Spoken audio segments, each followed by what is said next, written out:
他的命太坏，而您的命太好。我不明白你在说什么。您是先帝长子，从小人人都护着你，没人想害你。而摄政王呢，他跟您恰恰相反，他随时都生活在危险之中，如何进攻，如何防守，已经成为了他的一种本能。这么说吧，主子，若是把您俩同时放到兽群中，您猜猜看，谁能活下来？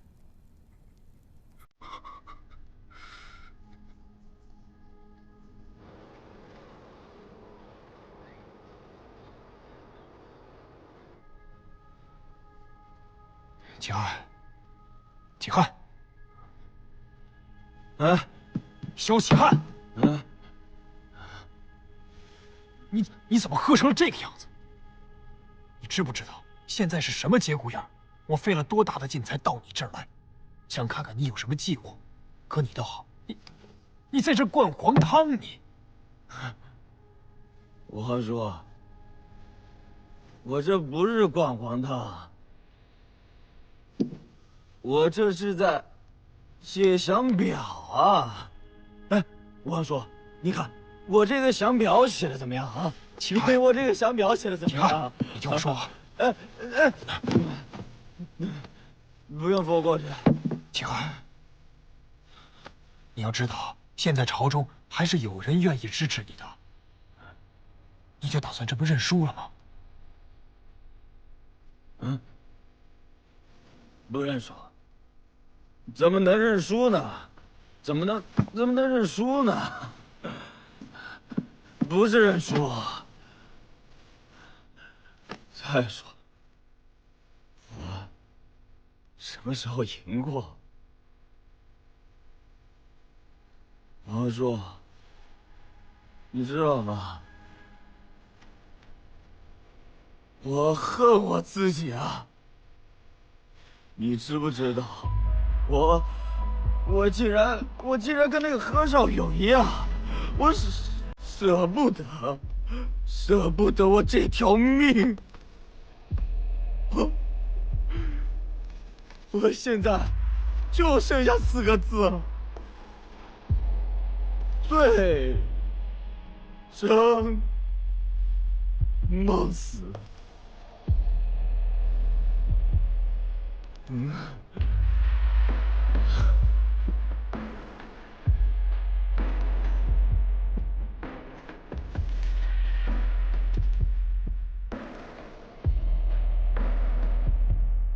我写详表了，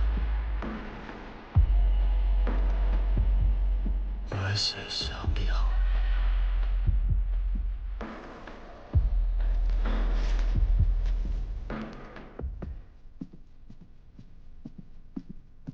明月，这是什么？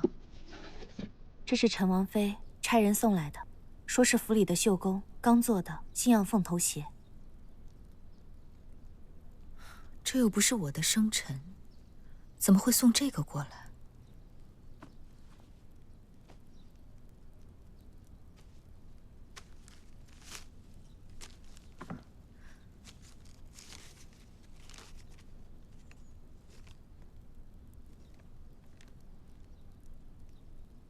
这信上说了什么？他说，前几日，苏王和程旭发生了争执，说了一些口无遮拦的话。这宫里传得沸沸扬扬，他担心会传到皇上的耳朵里。真儿，这宫中私传流言者，一律严惩不贷。尤其伺候河源殿的，一定要小心谨慎。你放心，我亲自去安排。还有，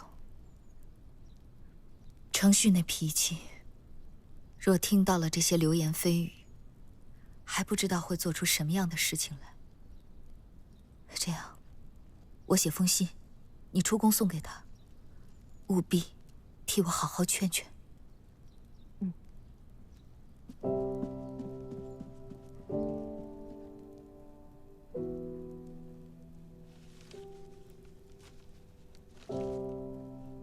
让我以后有事，尽量与元真皇太后商量。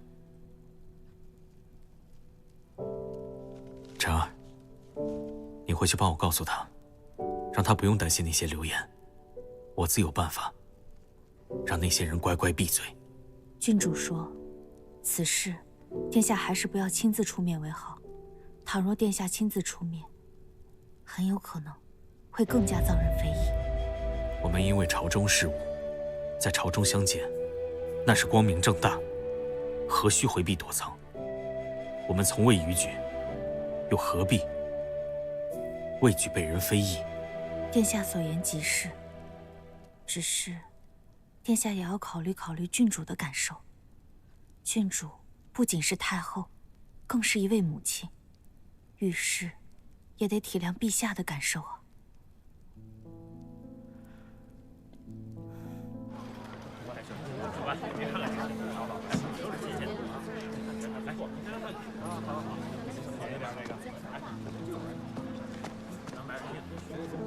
小玩意儿，小物件儿。劳驾过一下啊。殿下小心！殿下，殿下，殿下！你这狗奴才，你是不是故意的？本王知道，你也是被萧承旭收买了，想害死本王是不是？殿下恕罪，殿下恕罪！停车！殿下，看什么看？滚！滚！看什么看？都滚！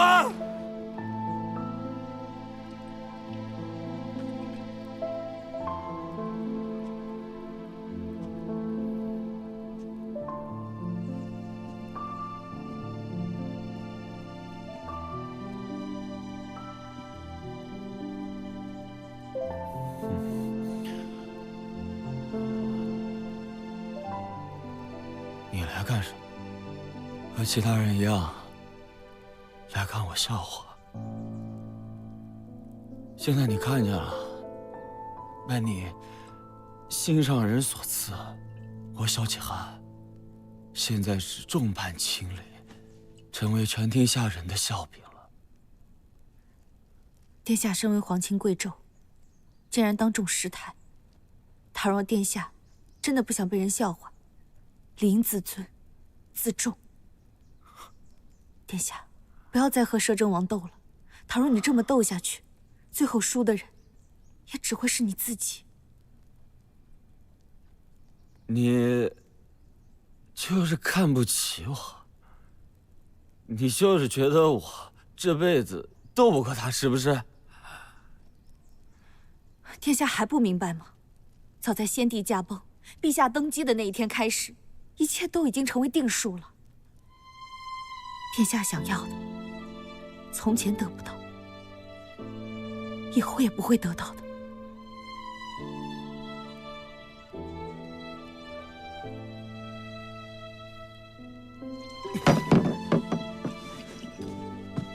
你口口声声说我不如他，你就是在向着他说话。你以为我不知道，你心里一直就忘不了他。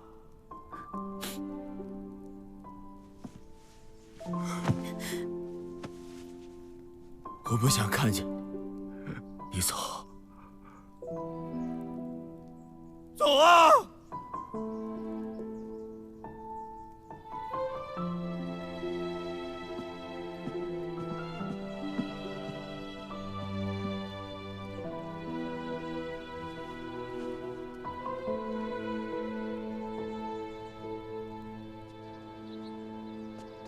我这身子也是一日不如一日了，你也不进宫来陪陪我。太后恕罪，这阵子我一直都闷在家里。我这老毛病，一到入春就犯。这年纪轻轻的，落下了病根怎么行啊？不年轻了，我都30多了。这么多年过去了，你跟程旭怎么就没个消息呢？殿下很少来我这里，去哪里有消息？当年你说要嫁给程旭的时候，我就跟你说过，你俩并非良配，可你执意要嫁。这么多年了，我就没见你开心过。若不是贤贞太后一直插在我们中间，殿下又怎么会这么对我？他们两个之间，小时候的情分是有的，可要说有什么不可告人的事，我可以担保，绝对不可能。那日萧王所说的话，让那满皇宫的人都听见了吧？我下，大家可不下。玉莹，你若总是心怀芥蒂，现在后悔也来得及。你们虽是御赐的姻缘，可先帝离世已久，你若是真后悔了，我可以做主，让你们和离。和离？那岂不是便宜他了？你想让我放手，让他去找他的老相好？没门儿！我生是萧承旭的人，死是萧承旭的鬼。我哪怕做一辈子怨妇，我也绝不会让他们得逞。玉莹，你这么做又是何必呢？那又是谁把我害成这样的呢？太后，你不用再说了。就算是死，也绝不会和萧承旭和离。殿下，殿下，殿下！郡主，奴婢实在拦不住殿下。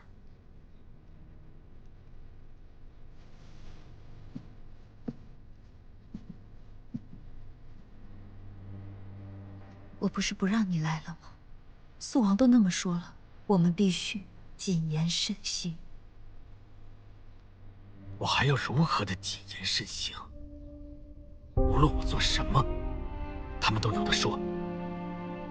我来议事，他们会说我跋扈擅权；我不来议事，他们说我肥短流长。早知道王丹这个虚名，当初我就要跟你。萧承旭，你想怎么样？你今天当着我的面把话说清楚。你当初想怎么样？如今你又想怎么样？玉莹，你千万不要误会了，他刚刚只是冲动，说的并不是真心话。可我听他明明句句是真心，你心里也是清清楚楚，只敢做，不敢当。你贺兰明月也不过如此。玉莹，在太后面前说话注意点分寸。太后？你把她当成太后吗？你别以为你心里那些肮脏念头我不知道。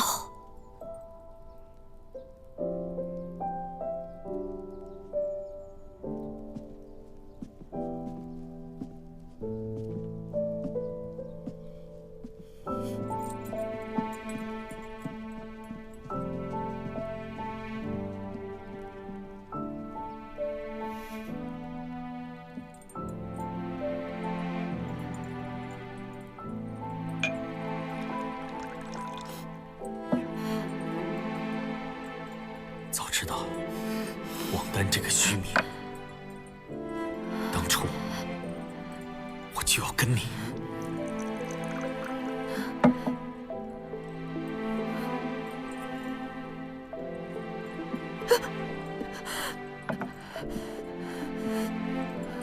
王妃，殿下回来了。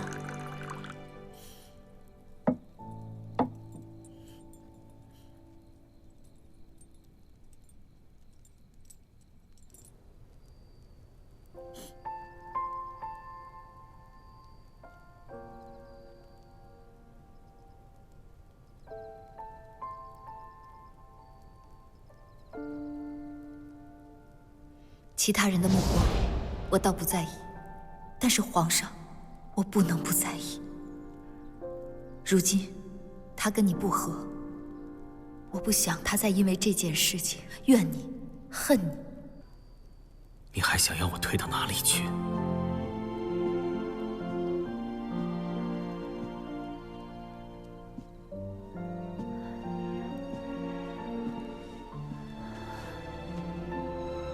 程旭，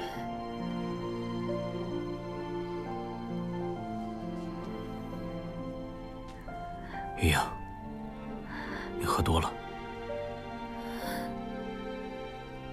程旭，你不会和我合离的，对不对？我要给你生个孩子，我要给你生个世子，这样你就不会再想荷兰明玉了，对不对？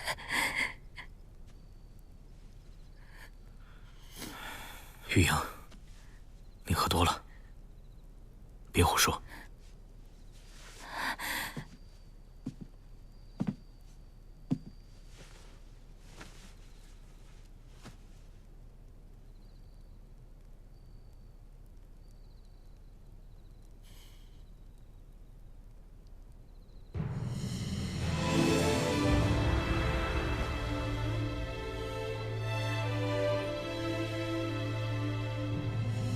程旭，我是你名正言顺的妻子，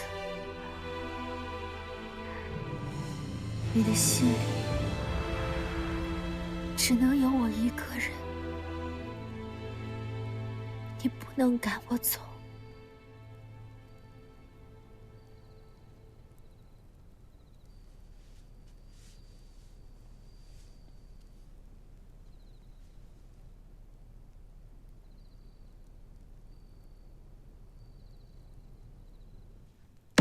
摄政王又去见母后了。陛下，摄政王监理朝政，与太后议事也是理所应当的。可肃王都那么说了，他还去，母后为什么见他呀？陛下，陛下，您去哪儿啊？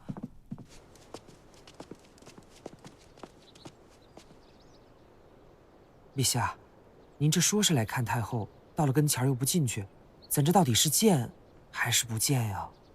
母后身居内宫，又岂会知道殿前的流言？可摄政王若是非要来见，母后也避不开。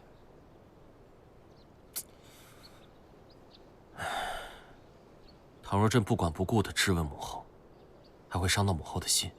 可不是，陛下，您可千万不能相信他人的闲言呀。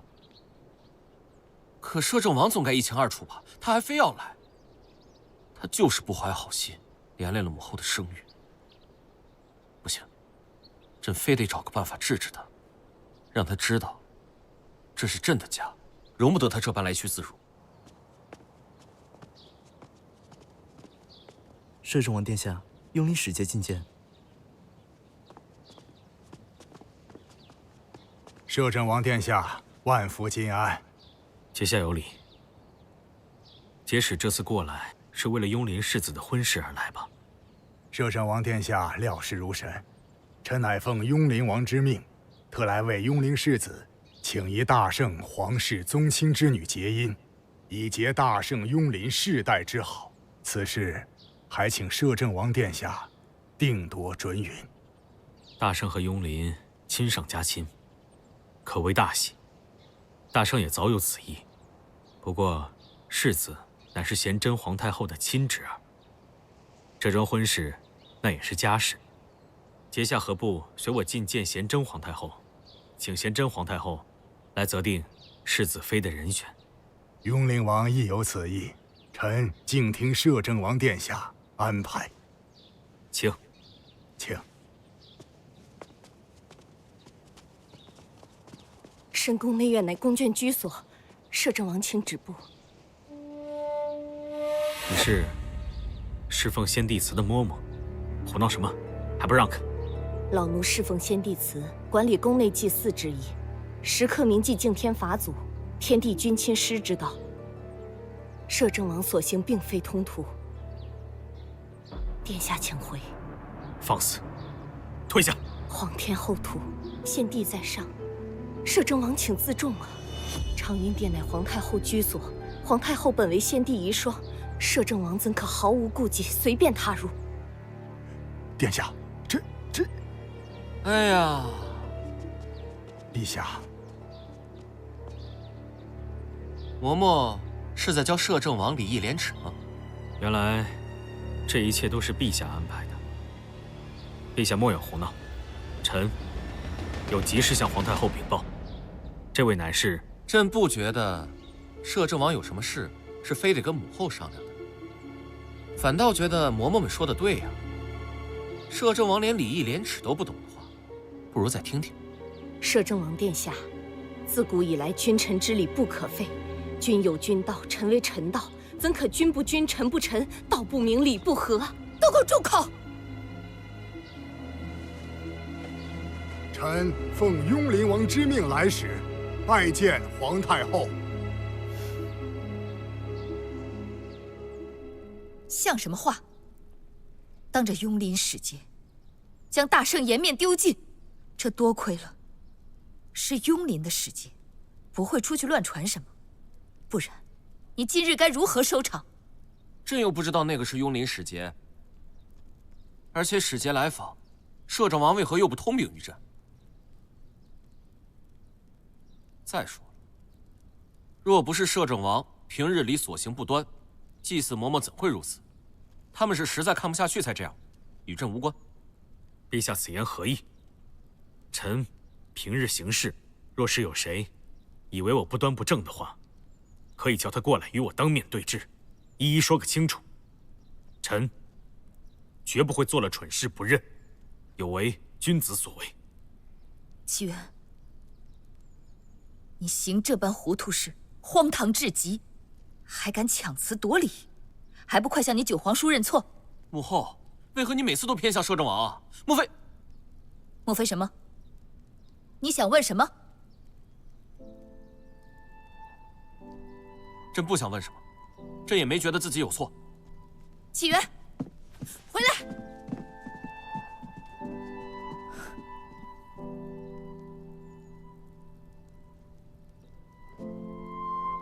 这启源，恐怕是听了那些流言，心中有所疑虑，乱了章法，才做出这等糊涂事。程旭，你可不要放在心上。可他身为一国之君，却轻易听信那些流言蜚语，做出这样荒唐之举。这些年，我对他的苦心与教诲，当真要付诸流水了。你这样一心的护着他，可他却在心里这样的疑你、折辱你，这才是我最气恨的。我知道，无论他做错了什么，你终究都不会生气的。你也看到了，他竟然这样冒犯于我。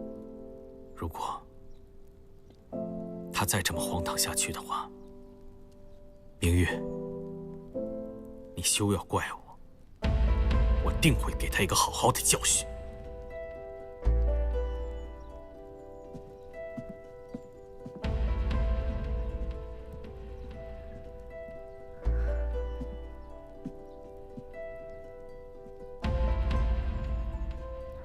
明月，让摄政王殿下就这么气恼未消的走了，真的没事吗？他正在气头上，而且多半是因为我。我一时也不好再劝他，再缓些日子吧，也让我自己好好想想，该拿他们叔侄怎么办才好。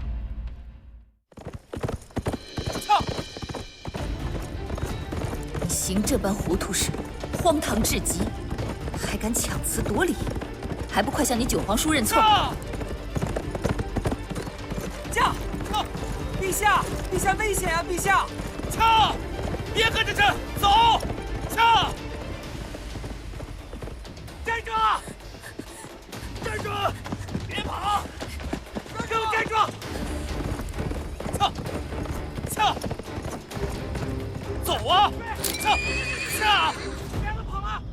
连你这畜生也欺负着，朕不用你了。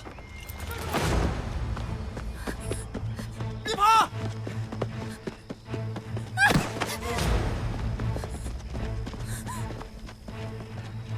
跑得挺快啊！跑啊！你怎么不跑啊？把他给我抓回去！是。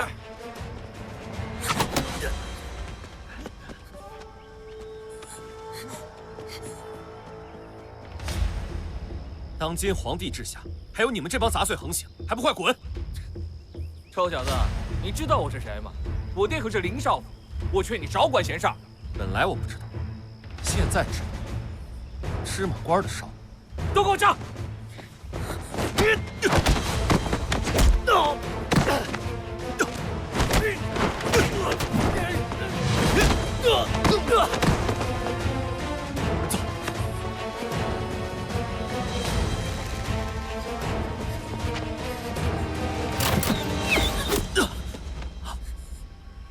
你受伤了？没事，快走！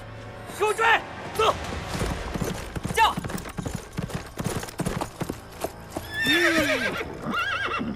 陛下！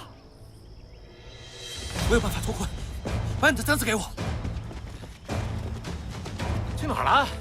给我搜！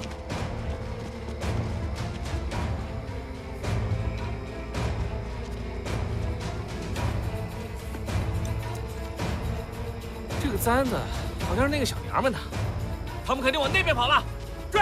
快！是。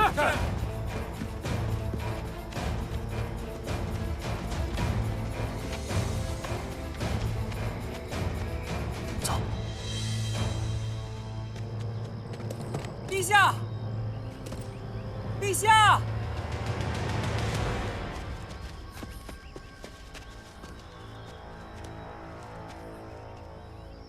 现在应该安全了。光天化日之下，在京城内，竟遇到这种人。你的伤口没事吧？我帮你包扎一下吧。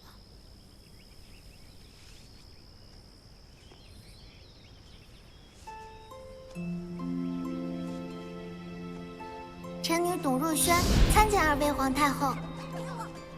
你叫若萱？回太后的话，正是宛若的若，望幽萱草的萱。若萱，朕记住你的名字了。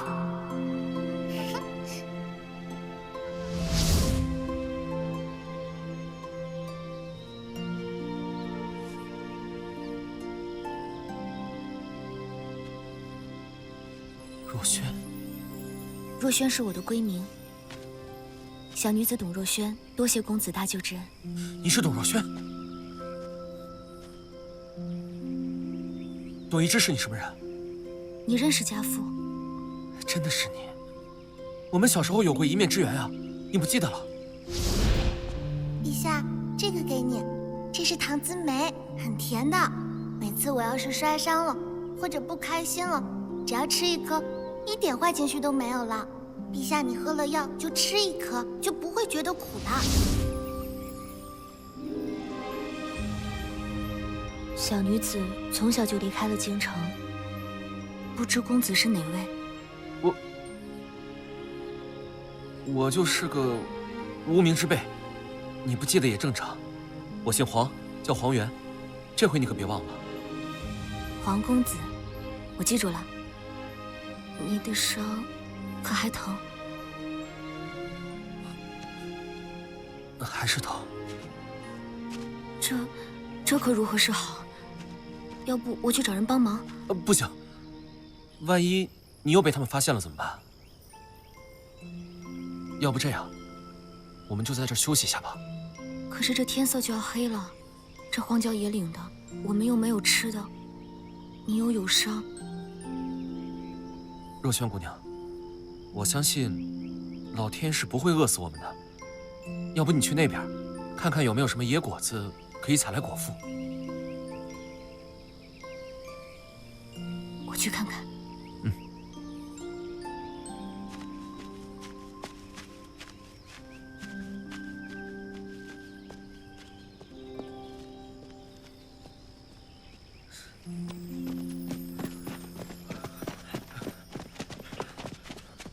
参见陛下。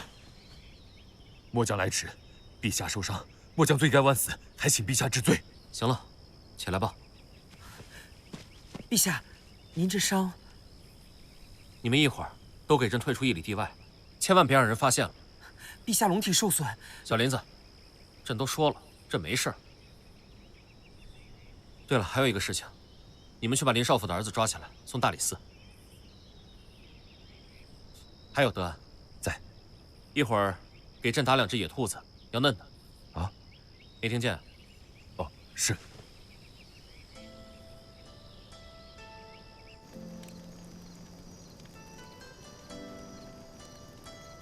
若轩，你说巧不巧？刚才啊，有俩傻兔子就撞那棵树上，然后啊，就成了咱们的晚餐。现在想想，古人说的守株待兔，也不是没有道理。这么巧？对啊，我不是说了吗？老天不会饿死我们。哎，对了，你今天怎么一个人在这儿？我与同伴相约在这山上赏秋景，也不知怎么的，就和他走丢了。你也别不高兴了，今天咱们天为帐，地为床，还有野味，也算别有一番野趣了。来，尝尝我的手艺。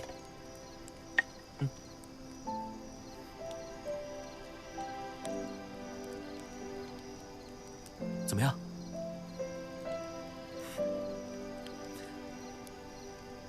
若轩，我平常很少出门，你要不给我讲讲江南的事儿吧？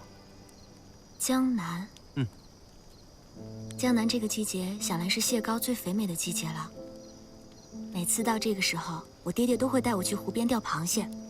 我记得我每次都会拿着小篓跟在他身边。小林子，你记不记得董大人去江南那年，朕要你扎的风筝？风筝？那个美人风筝。哦，我想起来了，是不是小的时候本来要和一位郡主放风筝，结果那个郡主不见了，你还不准我放，让我好好收起来的那个？对，就是那个，你赶紧给朕找出来。哎。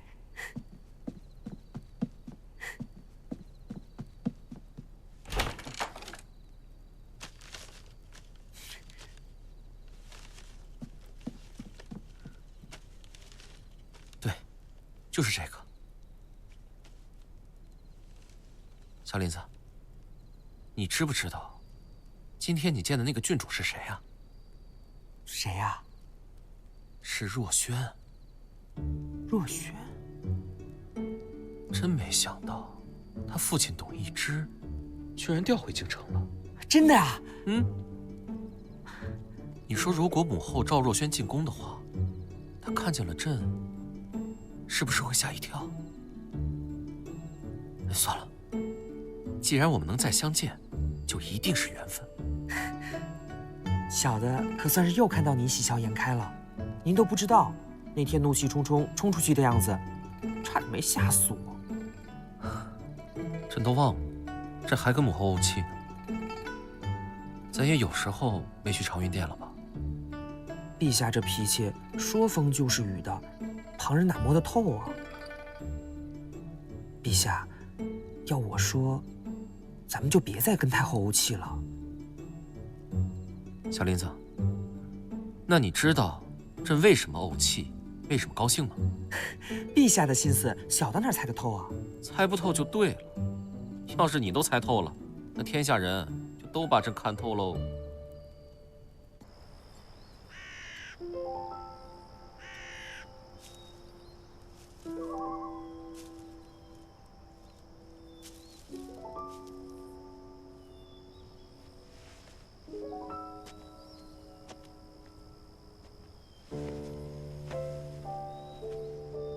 南太平，今日是您的忌日，当年是朕儿鲁莽冲动，愿您在九泉之下能得以安息。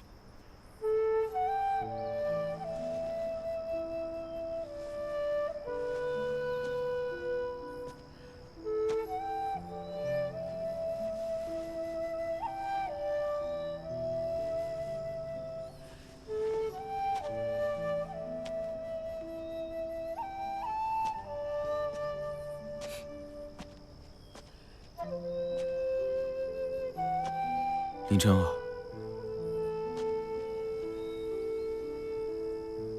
你怎么在这儿？殿下，你竟然害死了我的娘亲，为何要在这里惺惺作态？本王不需要你虚情假意的羁绊。对不起，我现在就走。你站住！这坟前的贡品每年都在，你一直在祭拜我母亲。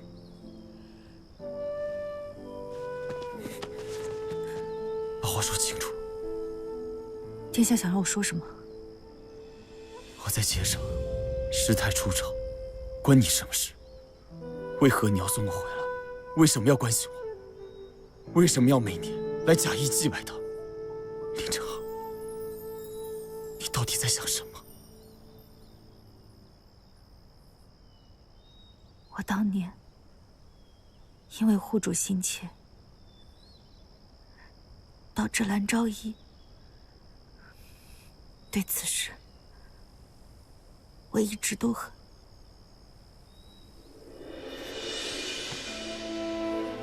你在乎我的，林真儿，你心里一直有我的，对不对？你知道吗？这些年，我一直都没能够放下你。王妃死后，为了你，我一直没有再娶，就是想要等到你回心转意。我之前闹你、骂你，从来都没有想过要伤害你，我只是太在乎你了。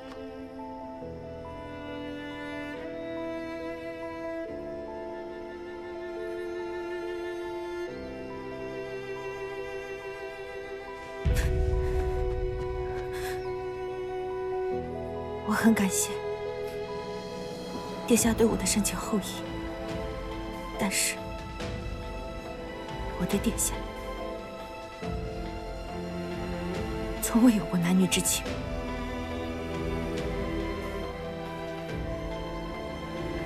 你还是不要，殿下。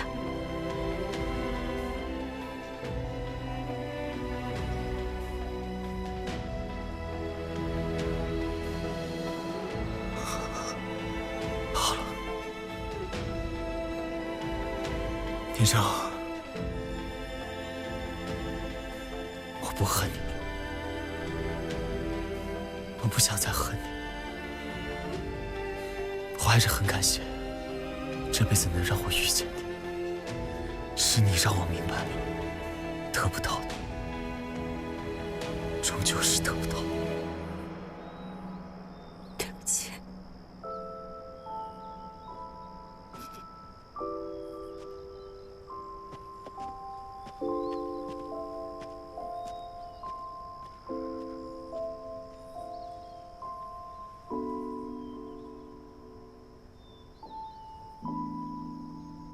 萧启汉这小子，如今总算是老实了。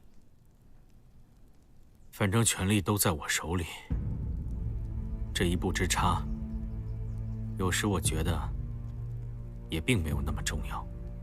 不过殿下，再等下去，这一步之差难保不会变成千里之遥。毕竟，陛下今年17，大婚过后，就没有道理不让他亲政。听说，陛下性子拗得很，一旦亲政，殿下还要继续独揽大权，恐怕会跟陛下时起冲突。没错，一旦让那个小皇帝亲政，不知道会给我们带来多少麻烦。还有个启汉在虎视眈眈，咱们一不小心就会演变成腹背受敌呀。